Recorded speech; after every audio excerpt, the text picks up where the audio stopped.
자, 공군사관학교 모집 요강에 대한 이야기를 해볼게요. 일단 이제 올해 모집 요강을 딱 봤을 때 물론 이제 작년에 다 있던 거야. 작년에 처음 도입된 거긴 한데 쌤이 그래도 코멘트를 꼭 해줘야 된다라고 생각하는 게 두 개 부분이 있어요. 하나가 뭐냐면 특별전형2가 작년부터 신설됐습니다. 24학년도 입시부터 신설이 됐어요. 그래서 이거는 우주 신기술 전문 인력을 뽑겠다. 그러니까 이건 조종사를 뽑는 전형이 아니야. 그러니까 공군사관학교는 나머지 모든 전형은 일단 조종사를 할 수 있어야 돼요. 그래서 신체 검사도 조종사 기준을 통과해야 되고 뭐 이런 게 있거든요. 근데 이거는 비조종 인력입니다.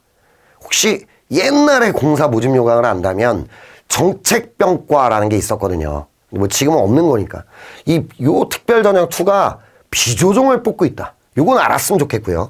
정원의 4%를 선방한다. 전체 정원에. 그 다음에 조종 분야로 변경할 수 없고요. 그래서 신체검사 기준도 조종사보다는 좀 완화한 형태로 신체검사를 보게 돼요. 그래서 만약에 눈이 이 공사의 원래 신체검사 기준에 좀 안 맞는다. 시력이 또는 굴절률이. 그런 경우에 생각해 볼 수 있는 분야가 될 수 있다. 라고 생각하면 되겠습니다. 그래서 이거는 최초 지원 시부터 비조종 분야 특별전형2로 클릭을 하고 지원을 하게 돼요. 일반 전형이 아니라 특별전형2로 지원을 해요. 그러면은 1차 시험 상위 10% 이내여야 합격이 됩니다. 어마어마하네요. 그러니까 1차 시험 컷을 넘으면 합격이 아니라 1차 시험을 본 아이들 중에 전체 상위 10% 안에 들어야 합격 기준이 된다. 이렇게 말할 수 있겠고요. 일로 지원을 하면 특별전형2로 지원을 하면 조종사로는 못 가요. 그렇기 때문에 우선선발, 비선발 시 불합격 처리. 즉 종합선발, 수능으로 뽑는 종합선발로 안 가요. 그냥 여기서 떨어지면 끝이에요. 이유는 조종과 비조종이 좀 구분되어 있기 때문이다. 이렇게 생각을 해보실 수 있을 것 같아요. 정리하자면 특별전형2는 조종사의 신체 기준보다는 좀 완화되어 있는 특징이 있다. 비조종을 뽑기 때문이에요. 우주 신기술 전문가. 또 아주 뛰어난 이런 인력을 뽑겠다라는 특징을 갖고 있고요. 그래서 1차 시험에 상위 10% 이내에 들어야 합격이 될 수 있다는 특성이 있습니다. 그게 특징. 단 떨어지면 종합선발로 가는 타 우선선발이나 특별전형과 달리 종합선발로 안 갑니다. 특별전형2를 쓸 때는 성적 입대가 아주 높은 친구들이 일로 쓰는 게 맞겠다. 이렇게 생각을 해보시면 되겠어요. 자, 그 다음에 아까 말씀을 한번 드린 건데 작년부터 면접 비중을 크게 확대를 했어요. 그래서 자질 있는 사람을 뽑겠다. 1차 시험은 물론 합격을 해야 되지만 그 이후부터는 면접 비중이 매우 크기 때문에 자질 있는 사람을 뽑겠다라는 어떤 모집 요강에서 느껴지는 의지가 엿보이고 있고요. 그래서 우선 선발 중에 학교장은 1000점 만점에 무려 650점. 그 다음에 일반 우선 선발과 종합 선발은 1000점 만점에 450점이 면접의 비중입니다. 그래서 면접에서 좋은 점수를 획득하지 못한다면 우선 선발은 물론 종합 선발도 쉽지 않다. 이런 것들을 이 공사 모집 요강에서 우리가 읽어볼 수 있을 것 같습니다. 자, 그럼 이제 마지막으로 모집 요강 표를 한번 뜯어보도록 할게요. 방금 말씀드렸던 건데 공군사관학교는 학교장 추천이 있는 사람은 쫙 지원했을 때 1차 시험 끝나고 면접 체력 보고 나서 학교장 우선 선발로 들어오게 돼요. 그래서 여기서 먼저 채점. 여기서 떨어지면 일반 우선 선발로 내려갑니다. 그리고 일반 우선 선발에서도 떨어져요.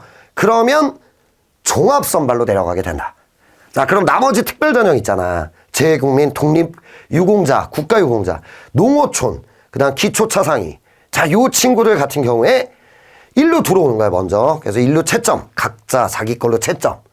여기서 합격하면 끝난 거고, 합격한 거고, 떨어지면 일반 우선 선발로 옵니다. 그 학교장에서 떨어지면 일반 우선 선발. 여기서도 떨어지면 일반 우선 선발. 여기서 떨어지면 종합 선발. 이렇게 되죠. 근데 단, 특별전형2는 여기서 채점. 떨어졌어?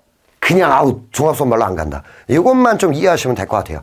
자, 그래서 학교장 우선 선발 같은 경우에 특징이 1차 시험이 안 들어갑니다. 일단 1차를 붙어왔으면 정말 자질을 보겠다. 이런 느낌. 그래서 면접이 650점. 어마어마하죠. 650점의 면접이 들어가고요. 내신도 200점이나 들어갑니다. 그래서 내신이 아까 2등급 대 5등급 이러면 여기서만 20점 차가 나는 거야. 그죠? 근데 아까 제가 말씀드렸던 일반 우선 선발이나 종합 선발은 일반 우선 선발 같은 경우는 이게 1차가 300점이 들어가니까 1차를 잘 보면 내신차를 뒤집을 수 있거든요. 근데 얘는 이게 만회를 못해요. 그러니까 면접 체력으로 이걸 뒤집어야 되기 때문에 이 차이가 상당히 내신이 1, 2등급인 아이들이 유리한 싸움이다 라고 봐야 되고요. 그 면접과 체력의 비중, 특히 면접의 비중이 압도적이기 때문에 면접 준비와 체력 준비에 만전을 기한다면 1차를 잘 받든 못 받든 똑같은 합격 기회가 열려있는 게 학교장 우선 선발입니다. 이게 좀 특징이죠. 근데 일반 우선 선발은 1차 시험 성적이 300점이 들어갑니다. 그러니까 만약에 내가 커트라인이 210점이었어요. 공군사관학교가. 근데 나 250점이야. 40점을 벌렸어.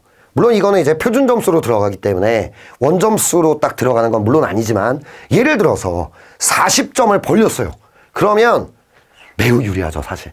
다른 걸로 그 40점을 뒤집기가 쉽지 않아요. 내가 막 체력을 너무 못하거나 면접 말을 너무 못하거나 이런 것만 아니라면 그러면 1차가 고득점이다. 걸릴 확률이 아주 높아진다. 일반 우선 선발에서 이렇게 생각할 수 있죠. 그러니까 공사의 이 모집 전형의 특징은 일단 자질을 갖춘 애를 먼저 뽑겠다. 이게 학교장 우선 선발. 그 다음에 일반 우선 선발에서 1차 고득점자가 좀 어느 정도는 걸릴 수 있게 그렇게 설계를 하고 있고요. 여기서 떨어지면 이제 종합선발. 이때는 수능이 400점.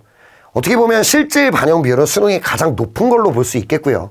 수능 고득점자가 아무래도 종합선발에서 유리하죠. 그러나 여기도 면접이 450점, 체력이 150점이 들어갑니다. 그렇기 때문에 이게 면접 체력이 정말 끝까지 중요한 그런 학교다라고 말씀드릴 수 있을 것 같아요. 자, 이 정도가 공군사관학교의 전체적인 모집 요강이다. 이렇게 말씀드릴 수 있겠습니다.